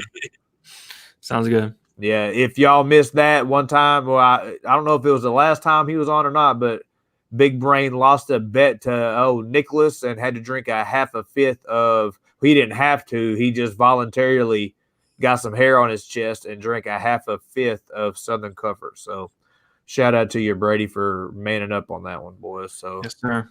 Yeah. So, also, guys, hit that like button, spam that like button. That's how YouTube knows that you enjoy what we got going here. Next up on the fight card, we got a rematch, boys. We got Shogun Rua versus Paul Craig. El Jefe, you got some odds on this, sir? Paul Craig minus 185, Shogun Rua plus 155, over and under 2.5, over minus 130, under even money. Very nice. Young Brady, pop it off, sir. Yeah, I mean, the rematch everybody's been waiting for, Shogun Rua versus Paul Craig here. And, I like Paul Craig here just because Shogun's 38 years old, definitely on his way out. He looked awful in his last fight against Lil Nog in a fight that a lot of people thought he lost. The fight before that went to a draw with Paul Craig, and in that fight, Paul Craig almost finished him a couple times in that first round, ended up gassing out. And I don't know, Paul Craig, a lot of people sleep on this guy. I actually think he's decent. I actually think he's improving. I think his striking's getting a lot better. He showed it in the Shogun fight. He has some decent power. And what I like about Paul Craig is he's finished all of his wins. He's never he went to a decision one time, and that was the draw with Shogun there. Other than that, he's either losing by finish or he's getting the finish himself. And I kind of like a guy like that. Killer be killed is what he is there. So in this fight, I do think he's going to be the faster striker. I think he's going to be the better fighter overall. And it's weird saying that, but Shogun at this point of their careers, I do think Craig's better. And I think Craig's going to probably knock him out here. He almost did in their last fight. I think he's going to get it done here. The only thing is Craig's only finished 8% of his wins by knockout, the other 92% by submission. But I do see Craig putting him out here. Shogun's chin is very questionable. He's been knocked out 4 times. And I guess the prop I was looking at was like Paul Craig by knockout. I think it was like plus 600 earlier in the week. I think the line came down a little bit, but I'm definitely not betting Paul Craig at minus 160. If you want to bet Paul Craig, usually you want to bet him as an underdog. Minus 160 is crazy for a guy like Paul Craig that's probably going to go out there and pull guard. You'll probably be yelling at your TV if you do bet Paul Craig, but the pick's definitely Paul Craig. Just probably not going to put any money on it. Maybe look at a prop or something. Just my 2 cents. Freedom! I think that's a Braveheart reference. Shout out to you, TC. P, what you think about it? We got Nick here. No hand job. Okay, Nick. Good. Oh, shit, son. Hey, I thought you were riding mopeds tonight, son. You better get on it. Nick, you're 35-year-old still getting hand jobs. Come on, buddy. Get the real Come on. I don't know what's going on. Come on, Nick. Hey, he had a story last night. I know you can. That he got a hand job in a movie theater. Yeah, no. He had his pants down in a movie theater with his little butt cheeks on the movie theater cheeks. So I'm gonna start calling him Nicky Butt Cheeks. No, he said last week or 2 weeks ago at the bar he was getting one. So I guess that's where he's referencing. I said Nicky Butt Cheeks. All right, what you think about it? Yeah, I mean, Jesus. Okay, so we go from that to Paul Craig versus Shogun. We're going to see plenty of butt cheeks on this fight. Yeah. It's going to be on the map. Nicky Butt Cheeks. How exciting! Yeah, I mean, you can't bet Shogun at this stage of his career at all. It's almost to the point of the Chuck Liddell days where it's just horrible to watch, tough to watch. Yeah, they still promote him like he's in 2008, 2009. I'll take Paul Craig. I agree with Brady. I think he's getting a little better. He arguably won that draw versus Shogun the first fight. Then he has 2 wins in between those fights. So yeah, I think Paul Craig can get a sub, or like Brady said, he could maybe knock him out. You know, Shogun's chin's cracked. He's old. He can't take a punch anymore. I mean, it's just I don't like this fight at all. I guess it's a much better fight for Craig because it gets him that win if he wins on the resume, so they can maybe promote him as a top 15 guy. But Paul Craig isn't going to do anything either in the UFC because once he faces a guy with legit striking ability, he's going to get knocked out too. So I'll take Craig by finish, maybe under 2.5. Yeah, I guess I would lean it under 2.5 here, even money. But yeah, it's not a fight I'm interested in. So yeah, I'm not betting this fight, but I am picking Shogun to win. I'm doing it more in spite of Craig. I hate Craig. I think he sucks. I think he's overrated. I'm not a big fan of his personally. I know he's got the whole ground game and blah, blah, blah, but he gets taken down at ease, and I know he's comfortable there. But, dude, Shogun could sit on this guy for 3 rounds. There's no reason Shogun can't sit and wrestle this guy for 3 rounds. Shogun does have the wrestling advantage. He's not going to be submitted by Craig, I don't think. Yeah, he could get knocked out if it goes that route, but, you know, I'm not going to bet this fight, but I'm picking Shogun to win. I think he gets it done. Nice, boss. You going against the grain on that one. I like what. Hey, that takes some big old. We're out of spike. I can't stand Paul Craig. I can't stand him. Yeah, I don't really like him either. Like as far as just how he comes across. Like every single weigh in, he has to paint his face. Every single weigh in, he has to come get crazy in people's faces, and a lot of times he gets smashed. But I think in this situation, I just think it's going to be kind of like it was the first fight, but he's going to finish him type shit. I think if he doesn't finish him, could we see Shogun stick around and maybe come back at the end or something like that? I just don't see him. I don't see Shogun finishing anybody right now. So I'm going to go with my initial gut feeling is Craig just inside the distance. I don't know if it's knockout. I don't know if it's submission. It's really just more of a fade on Shogun than picking Craig. So y'all think Little Nog? Y'all think Shogun or y'all think Paul Craig has more power than Little Nog? I mean, just because Lil Nog got that old man strength, you know what I'm saying? But I don't think he does. He's not known to be a knockout artist or nothing. I mean, yeah, he's not. No. So I don't know, man. Just my thing. Very nice, very nice. It's that whole, fucking resume. We've seen it the last few cards. It's like experience and resumes go a long way, and to an extent, if Shogun uses his brain and his experience, he can lay on top of this dude for 3 rounds. yeah, I mean, I don't know if he can do it for 15 minutes, though. I don't think it's the gas tank. Boys, I think, Nikki's not known that gas tank either, though, so I'm not worried about that. Nikki's withdrawn more than anyone. Yeah, so. Paul Craig was Timmy's favorite fighter when we used to do the show. So, yep. Hey, boys. Braveheart. Boys, you see Nikki in the chat. He's withdrawn. He said that he'll take a BJ, but he'll take whatever he can get. I'll take that $2, Nikki. Thanks, bro. Nikki, butt cheeks. Thank you, sir. So let's see here. Florida's one of the last states to be completely open, I think, with the spike in cases. Texas are real. He's in the thick of things right now, guys. He's out there in battle right now. Speaking of battle, just want to I think some guy in the group right here thinks that he's sneaky. He thinks that he's sneaky and he can just go tie the fucking knot. He can go get on a fucking knee and get damn engaged and not tell none of his boys. Yeah, guys, DFS by the numbers. Brady, he is engaged now. Congratulations, Brady. Congratulations, bud. Thank you. It happened like a month ago. Oh. Didn't post on social media or nothing, but thank you. Oh yeah, hey, keeping it quiet, huh? Yeah. I don't blame you. Don't let any of these animals near her. All right. Yeah, exactly. So let's see. Next up on the fight card, we got the people's main event. Katlyn Chookagian versus Cynthia Calvillo. Yo, El Jefe, drop some odds, sir. We got Cynthia Calvillo minus 260. Chookagian plus 200, over and under 2.5, over minus 370, under plus 295. Nice. Brady, pop it off, sir.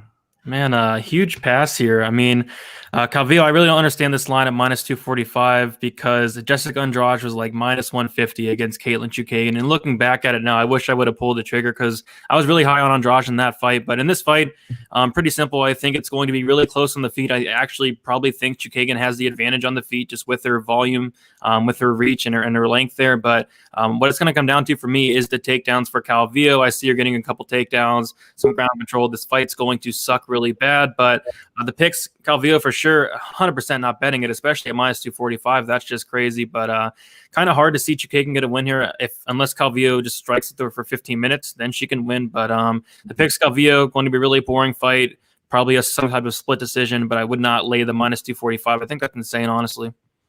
Nice. Nikki with another $5 dono. Shout out to you, Nikki. Hope you come through with one of them moped rides tonight. He says, congratulations, Brady. And you got a lot of people showing you love in the chat, Brady. Appreciate it, guys. What you think about it, Preston? Yeah, first off, congrats, Brady, on that. Young guy, though, to get tied down. But, hey, if it works, it works. But, yeah, I mean, this is a tough one. The issue I have, though, is Chookagian, she just fought, what, a month ago, if that? And she got knocked out by Andrade. And Calvillo, we saw her against Marina Rodriguez eating knee after knee after knee, still coming forward, still taking her down, getting her down, beating her up. Then she comes back, fights this guy, takes her down, beats her up. I think Calvillo takes her down, beats her up. I mean, it's pretty obvious to me. I'll go Calvillo all day. I mean, I don't think Chookagian's a bad fighter. And like Brady kind of was not alluding to, but even on the feet, Calvillo's getting better. Chookagian is better on the feet, but Calvillo has such an advantage on the ground that she'll grapple here and win a pretty easy decision. I get 260 because it opened 180 and now it's 260, which sucks. But yeah, I got Calvillo here all day. I think she wins this, then she fights Shevchenko probably in like February or March next year. So yeah, Cynthia Calvillo for me. Yeah, I mean, I'm on Calvillo too. I think this is as good as like a Buckley fight. To be honest with you, our Figueiredo, I'll put them all three together. I think Calvillo is clear and dominant here, like Preston said. The huge advantage on the ground as far as the wrestling and just the control. Boss, you already said this stream you ain't betting no women's fights. Well, I'm just saying, motherfucker, that I will maybe because Chookagian don't have no power and she gets taken out at ease. So there's a clear path to victory. I don't know if I will bet this, but I say I put it up there with Buckley and Fig. I think it's a pretty clear-cut winner. Yeah, I mean, nothing worse would be, though, if because look at Danny's on Chookagian. So Danny's against like the two, I guess, our favorite look, so to speak. But I mean, if I don't know, yeah, if it stays standing, Chookagian can win the decision for sure, but I don't see that happening. And I think Preston's right. It has to be a decision for her. She doesn't knock anyone out. She doesn't have power. Calvillo has more power in her hands, and she's getting better with the stand-up. So yeah, and she's not going to out-grapple Cynthia. It's closer than people think. Yeah, you're right, Mo, and she's not going to out-grapple. So yeah, and we're looking at a small cage in Vegas. We got the small cage, less room for her to do her left to right movement. Her high shit that she does. Yeah, that stupid tennis fucking calling shit. Yeah, no, it's bad. Yeah. And she's been talking about retirement, and it showed her last fight. She's been talking about retirement. She wants out. She's got a family now. She wants to move past the shit. Where's her head at? She just fought. How is her mental state going to change within a couple months? Like, it was a little bit over a month. Yeah. So I think this is a clear-cut winner, and I would bet on this women's MMA. I don't think it's a horrible price. I don't. Yeah, no, I think she's the clear-cut winner. I think she's going to cut off the cage, use her grappling, hold her against the cage. She might try to box with her some. Cynthia's not bad on her feet. I just think that if she starts out standing and she tries to do what Chookagian is going to do, I think she's going to be smart enough to change levels, take it to where she knows she's going to win a decision, and I'm going to go Cynthia for a decision. Big Johnny Fight Palace. What's up, good brother? You can check out Johnny Fight Palace. He covers boxing and all that good stuff. Appreciate the support, Big Johnny. And support Cynthia by decision is minus 150, by the way. Oh yeah, everybody thinks that, huh? Yeah, no. So hey, we got 58 of y'all in here. Appreciate each and every one of y'all. Y'all could be anywhere on a Friday night, but y'all decided to rock with us. You couldn't be anywhere because the world is being locked down right now, boys. So glad you're choosing to rock with us on this Friday night. You can catch us right here every single Friday at 9 p.m. Eastern Standard Time. Hey, if you're not doing anything before, Brady, what time do you go live on your Friday show? 7:00 p.m. Eastern Time. Nice. So go get you a taste of Brady, then slide over here, get a taste of us, and it'll be a nice double dip for you.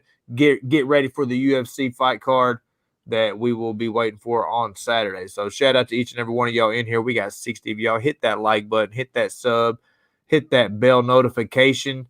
And guys, if we try to set up streams early, so y'all see them up there. If you see a video up there that you think you're going to like, hit that. It'll say below it, set a reminder for that bad boy.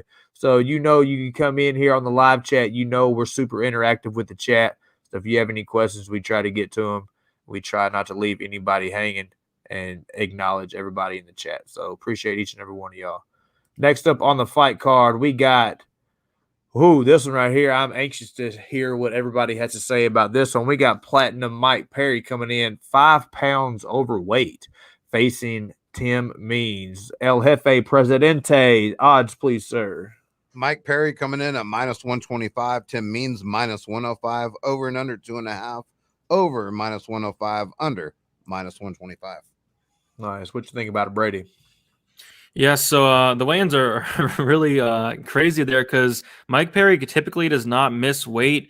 And I saw a tweet really early in the week, and we talked about it in our show on Tuesday that Mike Perry needed to cut 15 to 20 pounds this week. And there is pictures of him eating burritos or pizza and brownies and stuff over the week. And then last night I saw some tweets from him saying he's not going to make weight. He's trying really hard. He's talking about he can't do this anymore. And then what do you know? He misses weight by just about 5 pounds. And I was going to leave this fight alone. I was going to pass because I thought Tim Means was the better fighter. I really did. I think he's the much better striker by a decent margin. The only thing that concerns me about Means is the durability issues. But after seeing the weigh-ins, I was kind of forced to take a shot on Tim Means at plus 120 there. So I did bet him at that price.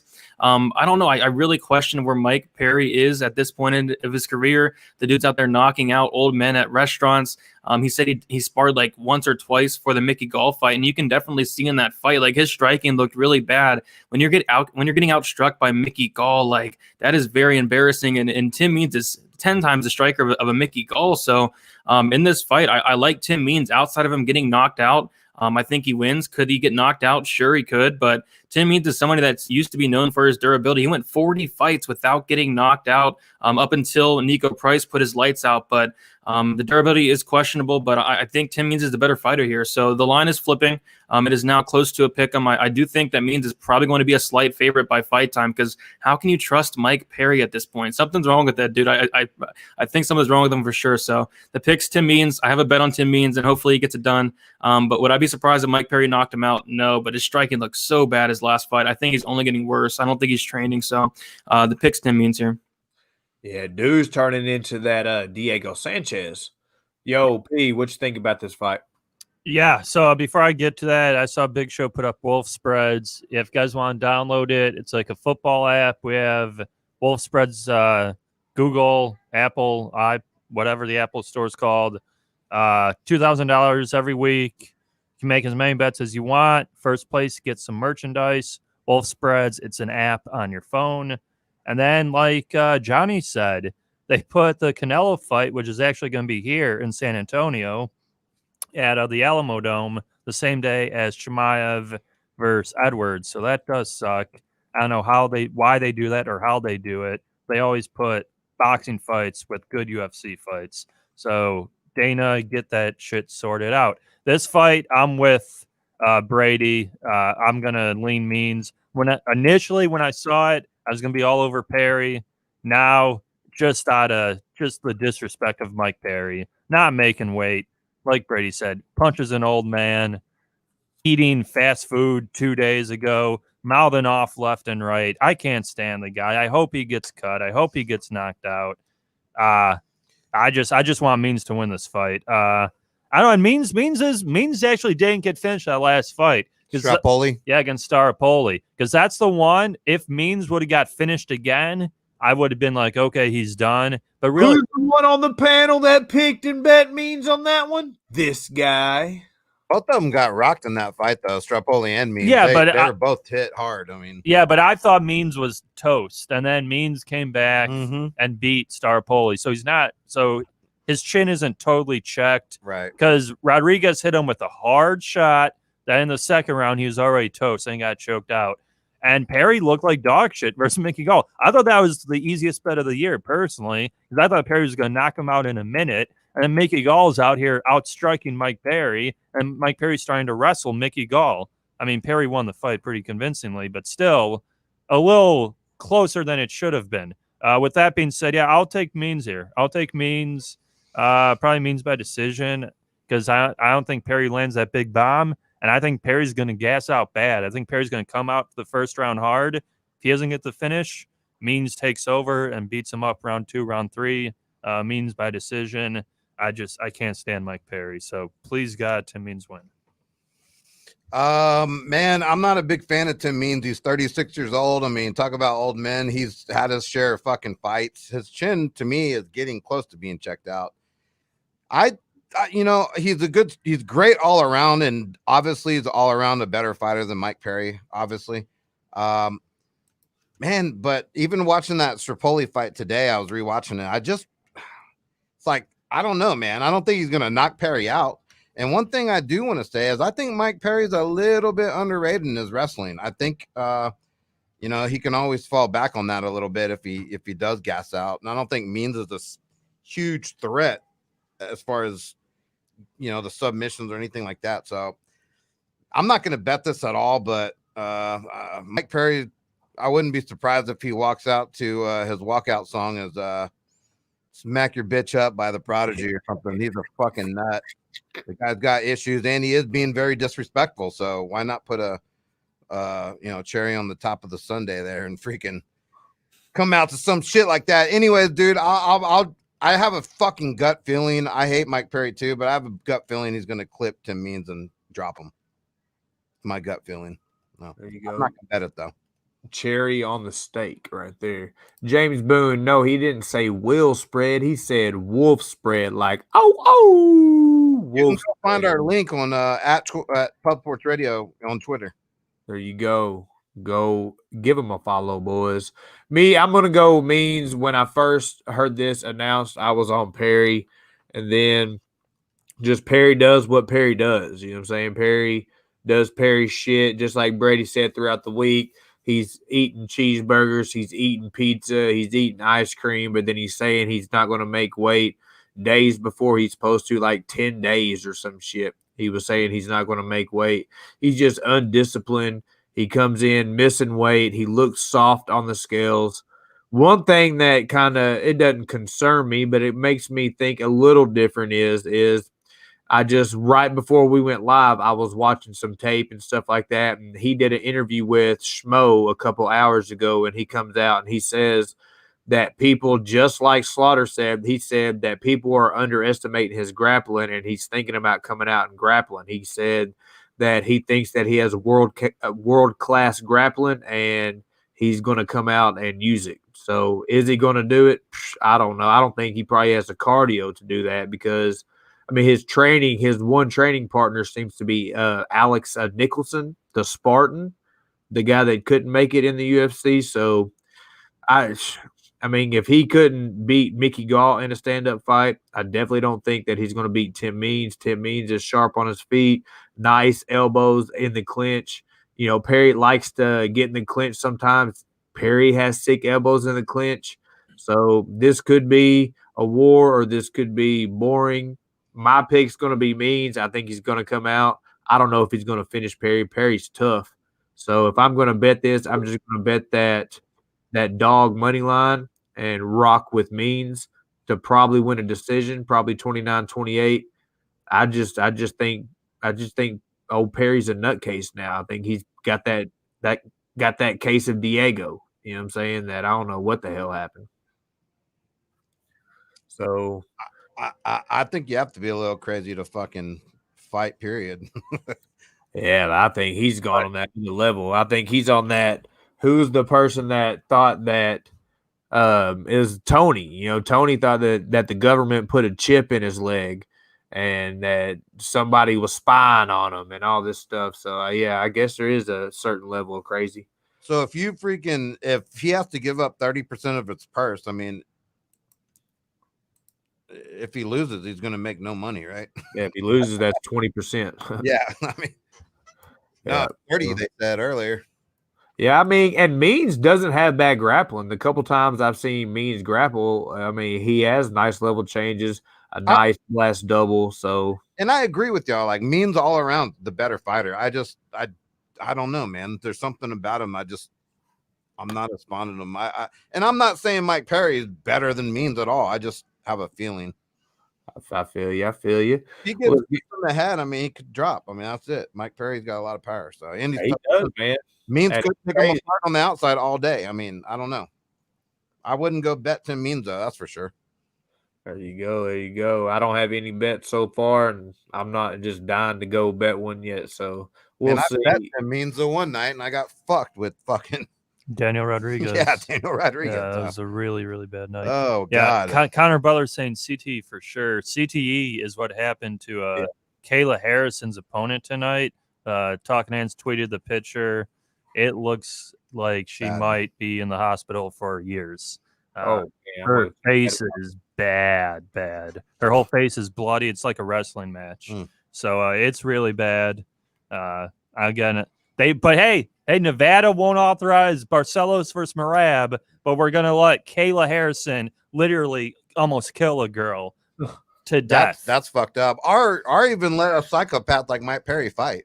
Yeah. So, overweight, disrespecting, beating his girlfriends, punching old men. What the fuck, dude? Yeah. So, I mean, I've had issues with the UFC. It's been well documented. I mean, they let Greg Hardy in. I mean, the Dallas Cowboys let Greg Hardy in the fucking year after he smacked the bitch up. The Prodigy. Yeah. Great song. Well, next up, boys, I don't think we're going to have to talk long on this one, maybe a couple words a piece on this one. I think it's going to be a unanimous panel. We got the co-main event of the evening. The flyweight title is on the line in the women's division. We got the champion, Valentina Shevchenko versus challenger Jennifer Maia. El Jefe, you got some odds? Yes, I do. It's fucking astronomically off the board. Like I can't minus 1520. I mean, what the fuck, dude? Maia plus 905, over and under 2.5, over minus 145, under 2.5, plus 115. Very nice. Brady, you want to pop this one off, sir? Yeah, sure. Don't really care about this fight too much. Shevchenko is going to win. She's a big favorite. No point in putting it in parlays. I'm not looking at any props either. I think she can finish the fight. Just don't know when it's going to happen. I just think she's better everywhere. Obviously, I think if she wants to take it to the match, she can. I think if she wants to strike with her for 25 minutes, again, she can. Just no path to victory for Maia here unless something crazy happens. I know it's women's MMA, but this is Valentina Shevchenko. It doesn't really matter. The pick's Shevchenko. I'm not betting it. I'm not looking for any props. This is not a fight I'm really looking forward to, but obviously you got to go Shevchenko here. Yeah, true that, brother. P, what you think about it? Yeah, I mean, pretty much the same thing. It's getting really stupid, yeah, especially with Shevchenko's fights. Every fight's going to be – it's like been minus 1,000 for like 3 or 4 fights in a row now. So it just sucks. I mean, she's too good. Her only P, are you laying? P, the question is, are you laying 15,000 to win 1,000 on this one, bud? No, 100. You mean? No, 15. Oh yeah, 100. Oh god, yeah. You're right. No, 15,000 to win 1,000. Yeah. But I'm not doing that because the off chance. Look at Holly Holm Rousey. I think Holm was plus 600, plus 700 that fight. So there's an off chance, but that's when Rousey was first exposed as a fraud. yeah. And Shevchenko is just good everywhere. So yeah, I mean Shevchenko's going to win. Just kind of it's kind of just bullshit. I mean these lines suck. And even because even what Brady said, you look for a prop, say you bet her by sub or TKO, and she wins by decision, you're pissed. You bet her anyway. It's Yeah, it's just stupid. So yeah, Shevchenko wins. Nothing else to say. Yeah. And I don't want to disrespect Ronda Rousey, by the way. That she's not a fraud. She just the competition caught up to her. That's all. Anyway, yeah, I mean everything those guys said. It's just a matter of how she's gonna win. If I had to fucking guess, I would say Shevchenko by a KO, TKO minus 130. That would be my bet. But other than that, nothing. Nice. Nothing to add here. The pick is Shevchenko by destruction. Whether it's decision, inside the distance, doesn't matter. The pick is Shevchenko. Sit back, enjoy. Don't even think about it. Don't even bother with it. Yeah. She is. I mean, to just purely as far as a sport perspective, I mean, she is like watching Khabib last. Oh, yeah. She's it's art. The best of the best. I mean, there's no one that's as technical as her. She's so fun to watch. So yeah. I mean, because this one of them, like, if I felt overly confident on the inside the distance, that's not a bad look. But it's just like with her, you don't never know. You know, Maia, she's fairly tough, so this could go all 5 rounds, and if that case, you're screwed. So. The pick is Shevchenko, but let's get on to this main event right here. We got the main event, the UFC Flyweight Championship of the world. The champion, Deiveson Figueiredo, coming in, facing challenger, Alex Perez. El Jefe Presidente, you got some odds, sir. Yep. Figueiredo, minus 275. Perez, plus 215. Over and under 1.5. Over, minus 180. Under, plus 150. Nice. Just think about it. Yeah, so last week I parlayed RDA with Deiveson Figueiredo. So one half of that parlay is done. Looking forward to cash here with Figueiredo. And I like Figueiredo a lot. The dude's an absolute killer. We saw in his last fight, just destroyed Benavidez. Like it was an absolute murder. And that's what he does. The dude's really good. 19-1. His one loss being Jussier Formiga a couple of years back. There was rumors that he came into that fight injured and all that. And ever since then, he's definitely patched up whatever problems he had with his ground game. His ground game is legit. The thing with Alex Perez, I do think he has the wrestling advantage. I think he has the cardio advantage. But when he takes down Figueiredo, if he does, he's going to only be playing with fire because Alex Perez has put himself in a lot of bad spots in his career. He's been submitted 3 times, and Figueiredo is really, really good on the mat. So on the feet, you got to favor Figueiredo, although Perez is probably going to be throwing more volume. But when Figueiredo lands, he lands extremely hard. Perez has been knocked out before. Figueiredo has never been finished. I really like Figueiredo in this fight. I think with a smaller cage especially, it's going to cause them to engage a little bit more. And like when Figueiredo hits him, he's going to definitely feel it. I think he's either going to put him down by strikes, or I think if Perez shoots him for a takedown, Figueiredo is probably going to catch him in a guillotine or something like that. So I like Figueiredo inside the distance. The dude's a killer. This is a huge step up for Alex Perez, going from Jussier Formiga to Deiveson Figueiredo. And I know Formiga beat Figueiredo and all that, but still, this is a huge step up in competition. And a lot of people talk bad about Figueiredo's cardio, but he's been definitely putting in work. I saw a tweet earlier in the week, and it said he's usually like 141 on a Monday of fight week, and he said he was like 136 as of now, as of that Monday there. So he's definitely been putting in the work with his cardio. He's getting his weight control under control, and at the weigh-ins today, he looked fantastic. So all signs point to Figueiredo. Pretty confident in it, and hopefully he closes out that parlay with RDA from last week. All right, so what you think about it, Preston? Yeah, I agree. I mean, so I was pretty high on Alex Perez. Then he fought Joey B, and Joey B wrecked him really bad. He like knocked him out like twice. Perez comes back, wins a couple fights, and he really impressed me because I had Formiga over him. I thought Formiga was going to be able to out-grapple him, chain grapple, and, beat him by decision. But Perez just leg kicked the shit out of him and finished him with leg kicks. So I'm hearing a few more people on Perez that I would like to see, because that does give me some, cause for concern. But Figueiredo, like Bray said, hits like a tank. Great ground game. I mean, what he did to Benavidez the last fight was just, chef's kiss. Beautiful. Like, if you've seen the highlights, we have the highlights of that fight on our Twitter. Me and Jeff went insane during that fight because a lot of people and people who've been on our show Saturday nights were on Benavidez. And, we had to say Figueiredo did the thing, and Figueiredo's going to do it again. I'll take Figueiredo inside the distance. I think I've seen minus 200 on that, so that's not bad. Or, like I said, parlay It's going to probably be Fig and Buckley, or, worst case, I just do that Buckley straight. But I'm really confident in Figueiredo. I just think right now he's got it, and he's just getting better and better. So, yeah, Figueiredo via finish. I think you can do what Clint does, that 3-4-5 if you want. I know that's pretty good plus money. Or you should do the inside the distance. I think it's minus 200. So if you don't want to lay the 275, because I don't think this fight goes to decision. So, yeah, Figueiredo inside the distance for me. If it goes to decision, you have to be a little worried there because Perez does usually have the volume over Figueiredo. But, dude, Figueiredo, I've been fucking rolling with this guy since Jared Brooks. Like, I love this dude, man. I've been riding him ever since. One of my favorite fighters. Perez's chin's a little bit cracky. I mean, he can get shook. So I'm looking forward to watching Figueiredo come out here and put on a clinic, man. He has looked a lot like he's taken things more seriously since his first bout when he didn't make weight. He came back strong, made weight, not only made weight, but put on a show like Preston said. And since then he's hired nutritionists and really, taking this seriously. So I think he's going to be the champ for a very long time. And I love him here, man. At 275, I will roll him big. I will roll him heavy. Yeah, because, he can just eat shots, too. Perez isn't going to push him back. He's just going to walk forward, throw that straight right, that uppercut, and knock him out. Not to mention, Figueiredo will fucking definitely submit him, too, if it goes to the mat. In my opinion, I think he can. Real quick, yeah. So yeah, that's what I think too, and kind of how I see it going is I think 2 cents said in the chat. So just like Preston said, so how did Perez beat? What was it, Benavidez, where he was spamming those leg kicks?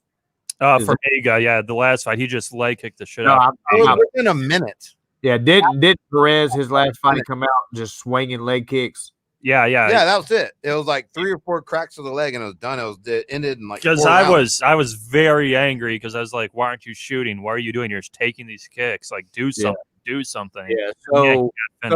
So how you counter a leg kick like that is just a straight down the pipe. And if you think about it, that's how you time a leg kick. And he'll eat a couple to get the timing. And Figueiredo straight is like, it's like a piston. So that's, I kind of see it in my brain. That's kind of how I see this fight ending, whether it be first round, second round.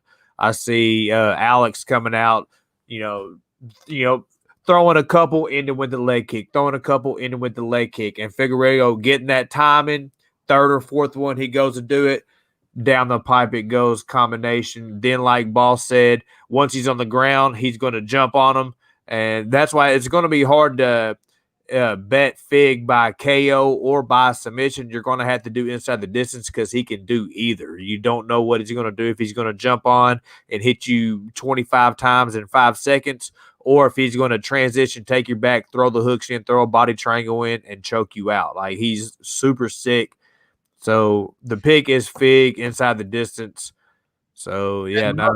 And Mo, like you're saying, it appears – that Perez is the taller, bigger guy, but it looks like Figueiredo has a 3-inch reach. So checking those kicks, and you're going to throw that straight down the middle. Yeah. I mean, that reach advantage could help. I know it's not a ton, but it's not like he's going to be at a disadvantage there.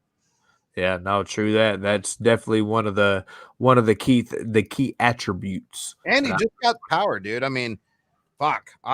Dude's a beast, man. Dude's just a beast. I like his I just like how he carries himself. You know what I mean? Like, he's just like an old school fighter, it seems, and I like it. I wonder what that prop is. I'm trying to find the Figueiredo by KO TKO. There you go. As you do that, we'll go ahead and get our best looks of the card. Young Brady, how about you pop that off? So that was the UFC 255 full fight card. So what's your best look as far as your best bet on the card that you would give out? So I didn't talk about this in the breakdown. I probably should have, but I really like the under 1.5 on the Buckley Wright fight, and for a couple of reasons. So all of Wright's official fights, all 11 of them, have all ended inside the 1.5 mark, and including the Fluffy Hernandez fight. So 12 of his fights, all of them, have ended before that 1.5 mark. I think he has one fight that finished outside the first round. So I see these guys going at it, both of them. I see somebody getting finished very early. So I really like the under 1.5. I think it's like minus 150, minus 160. I might just play that straight or even put it in a parlay, honestly. Nice. Young Preston, what's your best bet of UFC 255? Yes, I just put it in. So Buckley, Figueiredo, it's minus 105 parlayed. So if you do Buckley and Figueiredo together, it's minus 105. So yeah, that's what's going to be. Yeah. So as long as Buckley gets it done, then I have, like a pick 'em with Figueiredo in the main event tomorrow. And I wanted to do Figueiredo and Blades. Maybe I'll put that in too, even though I don't like doing those multiple events, but that's how you really mitigate the juice. So I like them both, but for tomorrow specifically, Buckley, Figueiredo. Nice. What about you, boss? Yeah, I mean, like I said earlier, you could take those two and just add Calvillo, and then you can get plus 164. I like those three. I like all three of those. Figueiredo straight up for me. I mean, best bet. Yeah. Yeah, best bet parlay. I mean, all three of those. Buckley, Figueiredo, and you. I think most you can't go wrong with any combination there. I think you can do most of the favorites. I think there's like 6 favorites over like 200 on this card that you can probably parlay together. And but as far as the ones I'm most confident in, any of those three, pretty much. Very nice. I'm sitting here looking at mine. Like I said, I haven't put any bets in. As far as looks, I mean, confidence-wise, I mean, Fig, of course, but can't go there. I mean, I think I'm definitely going to probably do that parlay that P put in because I am confident that Buckley's going to get that knockout. I'm also, pretty confident that Cosce is going to come out and do his thing. I mean, I think in the first round. So I'm going to go ahead and throw probably Cosce inside the distance, or even if you want to get even a little bit more spicy, I mean, Cosce first round, but I would still just go inside the distance. But I might make that a 3-leg parlay instead of 2. I might add Cosce in that just to make it a little bit more spicy. So I think Cosce's gonna smash. Yeah, if you want to make money, just bet all three of those straight up and then parlay them if you want. Yeah, true that. Well, yo, that was another one up, another one down, boys. UFC 255. Think max we had 60 plus tonight. So shout out to each and every one of y'all that decided to rock with us tonight. If you catch this replay, please make sure to hit that like button, hit that subscribe button. If you're new to the channel, we here 7 days a week. We will be live tomorrow night for the fights from start to finish. Live betting, kicking it, having fun. So make sure you're coming, rocking with us. The stream will be set up in the morning, so you see it pop up. Make sure you hit that set reminder so you don't forget, so you're in from start to finish. We will start it off with Brady. Brady, why don't you let people know what you got going and where they can find you, brother? You guys can find me, of course, here on Pub Sports Radio, but I do have my own channel, DFS by the Numbers. I do a breakdown throughout the week. I do DraftKings breakdown as well. A live stream on Friday, 7 o'clock p.m. Eastern Time, kind of the pregame for this, and then come in here, hang out on a Friday night. Had a lot of people in the chat tonight. Keep coming back. Love breaking it down, the fights with you guys. And, hopefully make some money tomorrow. I'll be in for the prelims tomorrow, and hopefully everything goes good. Very nice. Young Preston, why don't you let people know where they can find you and what you got going, brother? Yeah, so pretty much just Twitter at Preston Ekdahl, then here, Pub Sports YouTube. We're here Friday, Saturday, whenever, maybe during the week. I post some funny clips, myself on the side here. And, yeah, that's pretty much it, Try to bet, give you guys good looks, and make some money. We all want to make money, beat the bookie. So, yeah. That's right. El Jefe Presidente. Why don't you let them know what you got going and where they can find you, sir? Yep. Find me on at Pub Sports Radio or at Talkin Hands or at Slaughterhouse One. Any one of those three could find me. Check us out. We got 7 days a week content, good gamblers, good cappers, and a lot of money coming through in and out of the week. So I can't vouch for some, not everyone, but for ourselves. Like last week, 8-1 over 8 units profit. I mean, you can't get much better than that. So I hope y'all enjoy what we do. Thank everyone. 2 Cents, Deerslayer, Bloodthirsty, Danny, Captain Knuckles, new in here. Glad to see you coming, rocking with Brady here, showing your guys support, irregardless. Billy, you can find Billy's DFS videos. Neil the Security is always hanging with us. Ali, Boston Nick, UFC Shark, he's a new one. There's so many of y'all guys. I really appreciate everything y'all do. Y'all keep us rolling. The donos, really appreciated, man. And check us in tomorrow. We got to flip that cash segment coming up, and we're going to pull the trigger on something tomorrow for sure, because there's some good ones. Figueiredo is probably the one. Hey, some people call him Neo the one right here. So yeah, no, shout out to each and every one of y'all. Y'all made it fun tonight. And shout out to the whole pub club. All this is powered by PSR. Shout out to mybookie.ag. If you need a book, slide over there. Use code PubSports. If you minimum cash deposit of $100 gets you 50% cash back bonus if you use cash, 100% cash back bonus if you use Bitcoin. So they'll match you 100% if you use Bitcoin, 50% if you use cash. Shout out to BitBars.com. Shout out to BulkSupplements.com. If you're trying to get as swolled up as Brady down there, use code PubSports on BulkSupplements.com. Get your proteins, your amino acids, all your goodness there. Also, hey Mo, what up? I got one important one too. Shout out to Big Show. He's always in here supporting as well. I wanted just to make sure. There's so many of y'all, man, that it's hard to go through the list. But Big Show is one of them particularly. I wanted to shout it out. He's always here every show, supporting us, liking and sharing everything. And that helps a lot because people see that and then they come and tune in. Very nice. True that. What I like to do at the end of streams now, I like to scroll up about halfway on the thing, and then from right here, I'm going to give people some love on the way out. So shout out to all the sponsors, Wolf Spreads, everybody that supports us. Shout out to Big Brady for joining us. Shout out to Big P for bringing his genius thoughts. Shout out to El Jefe for his great breakdowns and his guidance, and shout out to the chat, guys. So let's go out like this. We got Big Danny in the building, Captain Knuckle, Neil the Security, UFC Shark. We got Boston Nick. Hope he got him a moped. We got Just My 2 Cents. Big Johnny Fight Palace. We got 2 Cents. I almost called him Donnie. We got Danny again, irregardless. We got dried, spicy, shredded squid. That one's kind of hard to say. We got another one. Hey, that's a banger right there. Yep. We got Billy Brisbane. We got, like you said, Big Show. I don't see him right here, but he just popped in my head, so I definitely don't want to forget Show. Big Big Omega. Yeah, Jacksonville. Right, yeah, we got Big Omega, Sin Location. We got UFC Shark. We got, let's see, who else? What other new ones? We got Deer Slayer Ski. He's another one that's always showing some love. Yeah, Bob Swaga. Y'all guys can go follow too, at the Pub Club 101. At the Pub Club 101. That's just a fun kind of the Pub Club, man. It's all of us.